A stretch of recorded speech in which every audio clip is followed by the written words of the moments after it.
Good afternoon to all of you. And generally after the lunch session is the most difficult one. But since I had 3 speakers before me, I think people had their share of naps and things like that. So, when I was looking at the slides of Dodo when he was presenting just earlier, for a couple of slides I felt that I can just remove Philippines and write India and that still will be valid. And that's basically the bottom line is, because in many of these things the issues are so similar for any country that it becomes the way how do you perceive that issue and how do you work on it, it's a different thing, but the issues are basically same. So for example, when we see this slide of role of government of India, is basically government is trying to provide healthcare to everybody free of cost. So and sometimes people asked in India with some people, when will India will have universal coverage? So some people said, oh, we already have universal coverage. Since independence, we have all these facilities providing free healthcare, so it's already there. But when you go to the ground, the situation is different. And so government is not spending a lot of GDP on health. It's around 1% right now. And 60 years back when we had independence, the ratio of GDP on health was 0.9%. So we have moved from 0.9% to 1% in past 60 years. Not a very good progress, but let's see. So, but the good thing happened at least in over past 10 years or so, that government started recognizing that yes, our system is not working so well. That's the first step, that at least you recognize that things are not working. And that's where actually government said that yes, and all the studies started also showing that people when they go to the government hospital, they have to pay a lot. Even if it's free, so to say, they pay for medicine, they pay for some test, they pay for something. I found a new name which somebody said speed money, which is most basically corruption, but it was a new term. So they pay for so many things, and basically those things mean that people are paying, which means it's not free. So that's why the idea was that can we have a system which is more on the demand side financing, and as Dodo was mentioning, we didn't thought of taking out the money from the supply side in the beginning, but to create a new fund.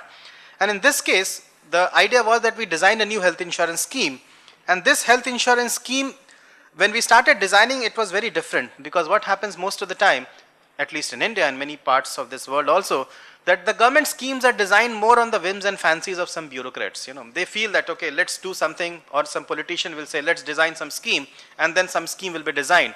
But if you ask a private sector, if they have to design a product, like if they have to design a mobile or a laptop or whatever, they will design thinking who is our customer, what is the customer, what my customer needs, and then based on the need of the customer, characteristic of the customer, generally a product is designed, which is not an alien term in the government system for us.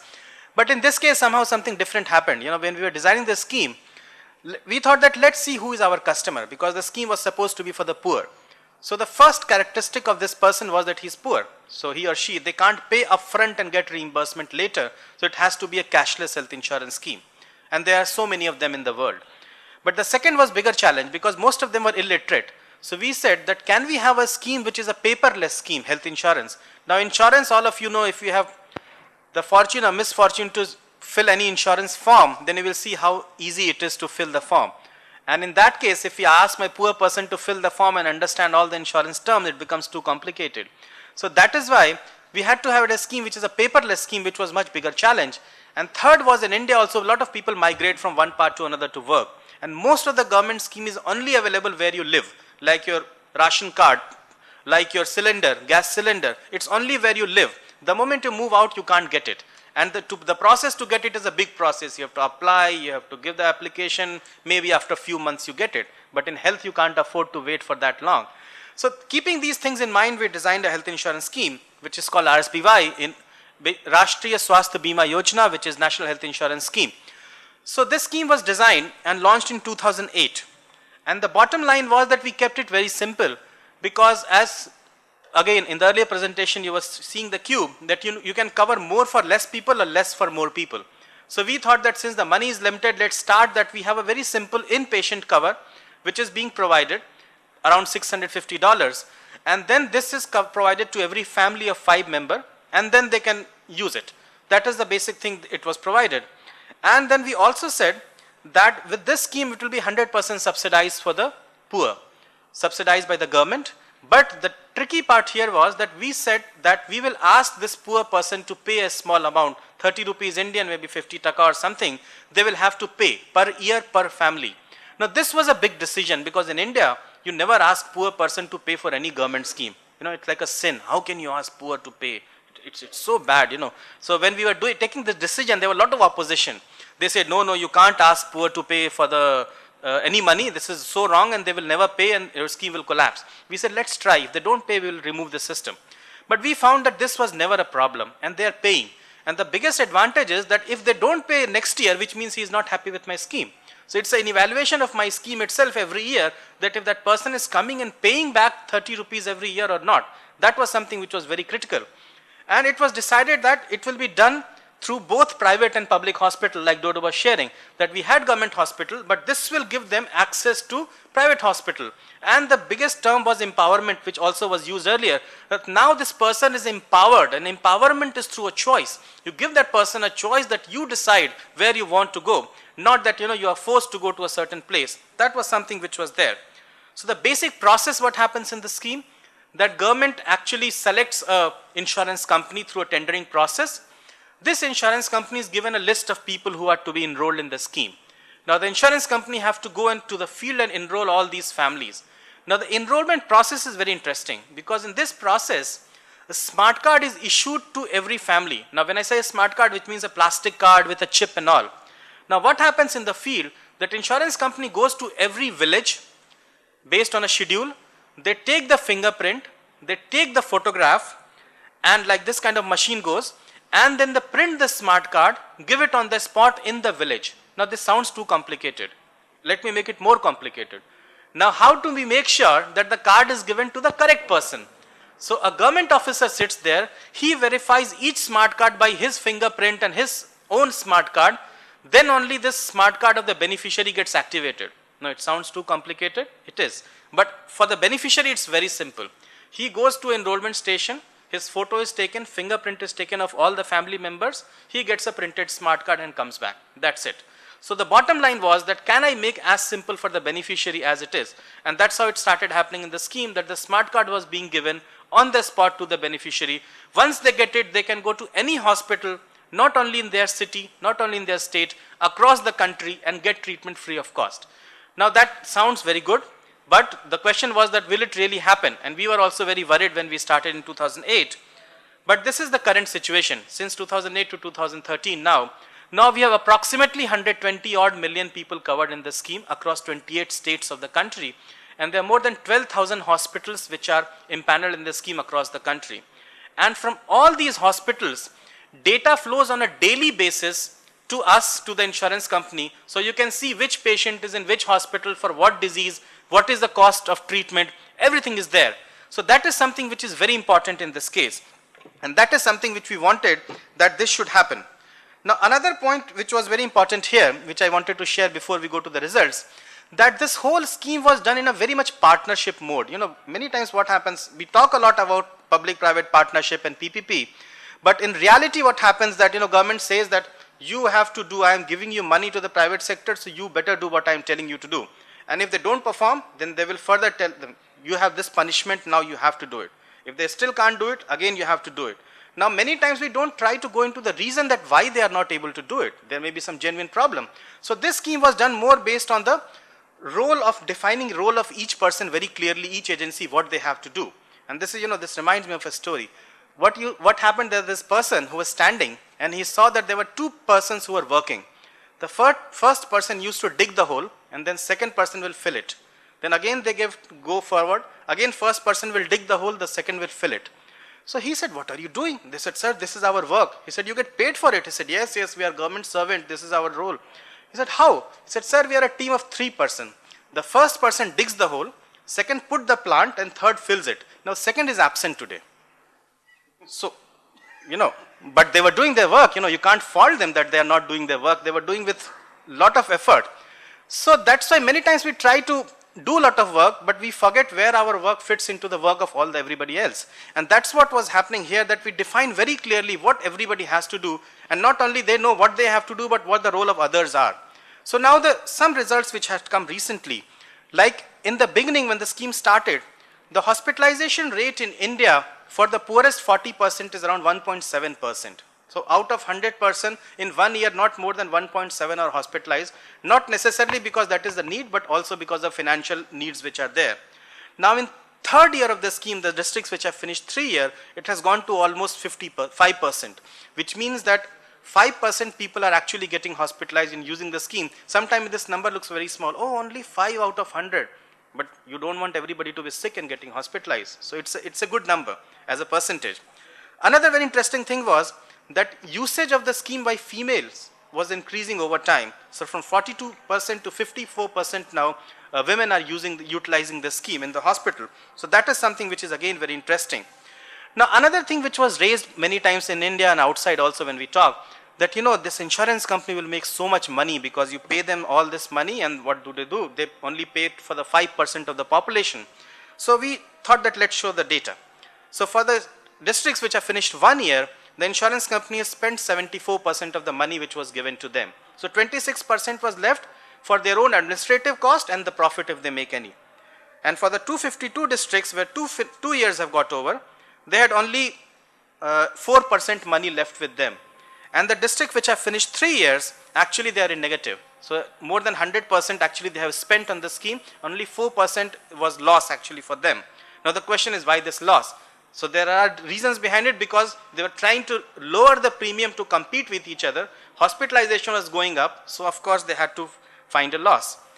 Now what is the benefit for the beneficiary? And I saw in the morning there was this definition, health is a state of WHO definition, and there was one more spiritual part was there which I am avoiding here, but for us this was very important, because we were trying to see what is the benefit for a beneficiary from a health insurance scheme. So we found that of course out-of-pocket expenditure has come down now considerably, and we have lots of evaluations to see that part. And quality has improved because now we have introduced a quality management system. But the most interesting thing which we saw was, the last point is the providing social identity. We went to one of the villages and there was this old lady who was there. What this lady said, that she had the smart card and she was able to get free treatment because of the card. So when you talk to her, she was very happy because she was sick and she was able to use the card to get free treatment. So she was very happy. But then she was more happy for a different reason, because she was a mazdoor, she was working as a laborer with a zamidar, and she said very proudly, I could go to the same hospital where this zamidar goes for the treatment. So for her that was a much bigger proud moment than getting the health insurance. So this was something which was very special, which we found, that people were actually able to go to those places where they never thought they will able to enter. And that's what the empowerment what Dodo was mentioning is something which means. So another thing which has very interestingly happened, when we started the scheme, people said, what will be the reaction of the government hospital? And their reaction was that, this is the scheme where good that it has come. Let the people go to the private hospital. We have lesser load. Some private hospitals, public said, what will we do? Everybody will go to private. What will we do sitting in the hospital? But actually what has happened, that now there is a competition being developed. Why? Because we are providing incentive. So 25% of the money which goes to government hospital through this insurance can go to the doctors and the staff of the hospital as cash incentive over and above their salary. So now they are fighting to get this claim amount. So in some of the states, almost 60% money is now going to public hospital and only 40% is going to private, but people have the choice.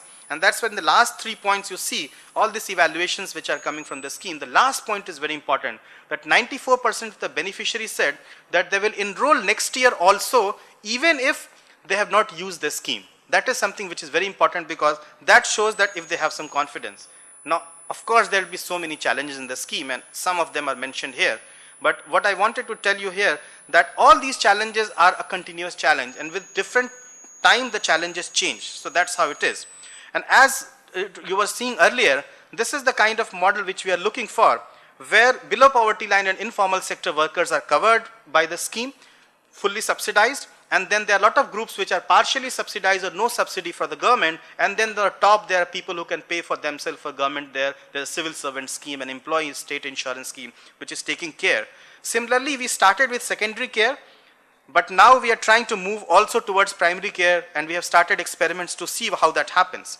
Another very interesting thing has happened, that now some other government department wants to use the same smart card to deliver other schemes which are for the same beneficiary. So now we are using this card in one state for public distribution system for food subsidy, and that is something which is very interesting results have come. Similarly, life insurance data is being stored on the card now. Government has taken a decision. So a beneficiary, he goes to one enrollment station, gets one card. Now he has health insurance, life insurance, and some other benefits. So that is how it is happening.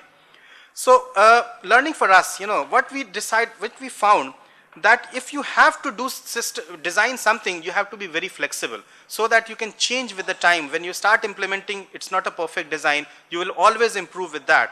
Partnership, as I already mentioned, was very important, but the technology was most important. And this is something which we have to see. And this is, I suggest that in Bangladesh, whenever you are designing something, at least have the technology platform and the standardization of things at the national level, so that even if there are experiments happening, at least they follow the same standards, so that if you want to converge later, as Indonesia and trying to do, and what Gufran was saying, they don't face that big a problem, because at least the technology part will remain same. So in the last, what I want to say, that if you believe you have a reasonably good plan, move ahead. Don't wait for the perfect plan, it will never emerge. As is often the biggest enemy of good is best. We want to do best, so we don't do even good. Second is that from fixing targets to a model of a business model, that is something again which is very important, because we have to have a system which works on a business model mode and not on a system where we say, okay, we fix the target and now you do it. I don't know how, don't care how you do it. That will not work, because if there is a business model, everybody will strive towards that. And the last point is very important. The focus should be on ease of access for the beneficiary than ease of implementation for the government, because always we think many times, let's design it in a way that's easy to implement. I don't care too much how the beneficiary has to fill so many forms and do so many things to get the benefit.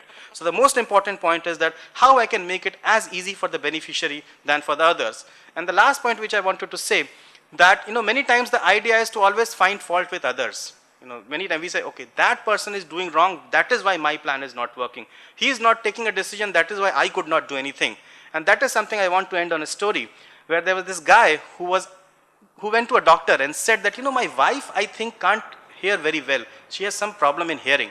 So doctor said, okay, why don't you do an experiment? You go and talk to your wife from a distance and then go near. He said, good idea. He went to the house, wife was cooking something in the kitchen, her back was towards this person. So he asked, what's for dinner today? She didn't reply. Then he again went 2 feet ahead. Then he asked, what is for dinner? No reply. Then again he asked. Then again he was 2 feet away from his wife. And what is for dinner? Then wife turned back. She said, for the 4th time I'm telling you it's pizza. So we have to see fault is at which end, and that's how the things happen. Thank you very much.